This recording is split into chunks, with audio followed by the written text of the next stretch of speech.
Welcome back to another Cinematic Explainer Masterclass with Dr. Chem. Today, we're diving straight into a totally essential everyday lab skill, preparing dilute solutions from concentrated reagents. Whether you're prepping for a delicate quantitative analysis or just trying to dial in your stoichiometry for a complex reaction, mastering advanced dilutions is absolutely where precision begins. So here's the core problem we literally face in the lab every single day. We often need a very safe, specific, and highly precise concentration of a chemical to run our experiments. But if you look in the chemical cabinet, what do we usually have? Nothing but highly concentrated, extremely potent reagents. How in the world do we bridge that gap without painstakingly weighing out raw solids from scratch every single time? Well, here's our agenda for today's explainer. First, we'll cover the power of stock solutions. Second, the logic of dilution. Third, we'll break down the golden formula. Fourth, we'll get into practical prep in the lab. And finally, we'll wrap up by mastering serial dilutions. Let's get to it. Okay, Section 1, the power of stock solutions. Just as a quick refresher, our stock solutions are those highly concentrated, standardized solutions we all rely on to save massive amounts of time. Instead of constantly hitting the analytical balance or handling toxic raw solids right from scratch, we draw from these potent reserves to dilute precisely to our needs. It's a real game changer for lab efficiency. Just look at the sheer potency of some common stock solutions. We're dealing with things like 6 molar sodium hydroxide and 6 molar hydrochloric acid.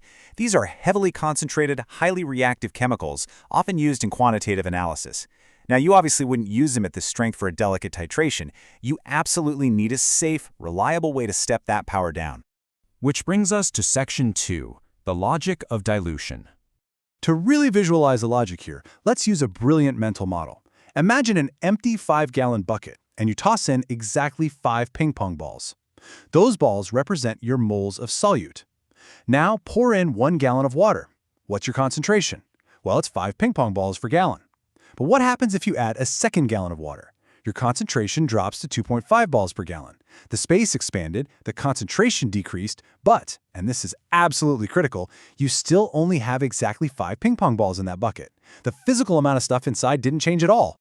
Or, just think about making frozen orange juice in the morning.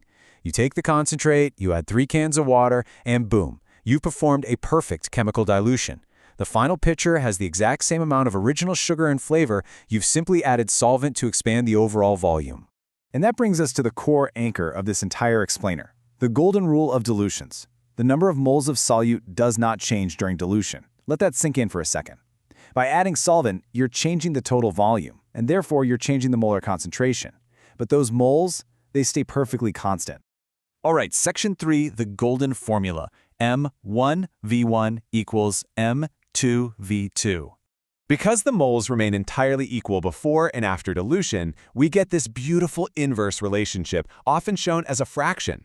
M1 over M2 equals V2 over V1. It simply means that if you increase your volume by a factor of 5, your molar concentration literally has to decrease by that exact same factor of 5. They move in perfectly opposite directions. But out in the lab, you're most commonly going to see it written out linearly like this. M1V1 equals M2V2. This is your standard equation. Here, M represents molarity, so your concentration, and V represents the volume. The left side is your starting stock solution, and the right side is the target solution you're trying to create. Let's break down these variables to give ourselves a clear roadmap.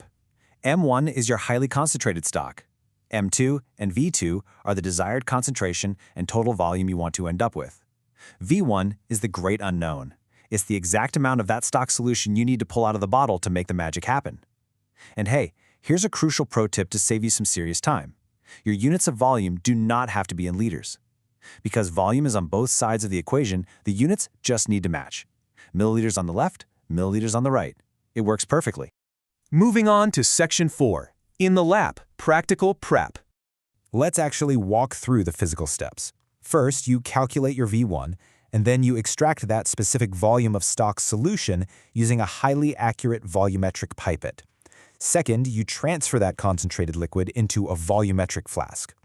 Third, you add your solvent, which is usually deionized water, partially at first to mix, and then carefully, drop by drop, until the bottom of the meniscus rests exactly on the flask's calibration mark.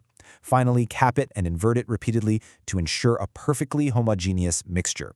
Using calibrated volumetric glassware is basically non-negotiable here if you want an accurate molarity. And of course, no masterclass is complete without addressing safety. When you're handling these potent stocks, like 6-molar acids or bases, you absolutely must wear your goggles and gloves continuously. If you're mixing or heating, remember to stir continuously to avoid something called bumping. Bumping is when a local region overheats, creating a massive steam bubble that can literally shoot boiling chemicals right out of your flask. Also, practically speaking, always fill your burettes beneath shoulder level to prevent dangerous spills near your face. All right, our final section, mastering serial dilutions.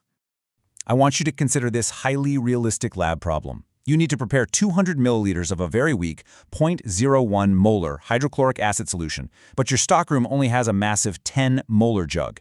If you punch those numbers into M1V1 equals M2V2, it tells you to measure out exactly 0.20 milliliters of the stock.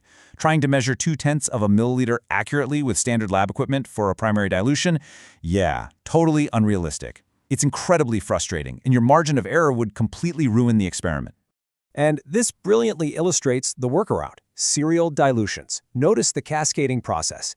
Instead of one massive, impossible jump, you take a measurable volume from the stock and you dilute it into a new tube. Then you take a measurable volume from that new tube and dilute it into the next. You're stepping the concentration down gradually.